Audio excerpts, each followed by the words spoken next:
How to add text in Photoshop.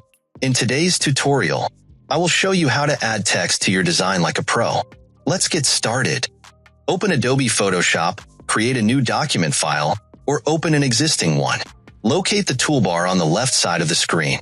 Click on the text tool icon T.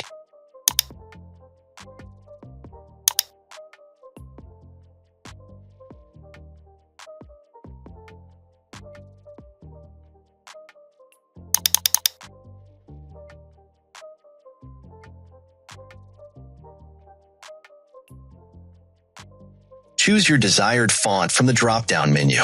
In the top options bar,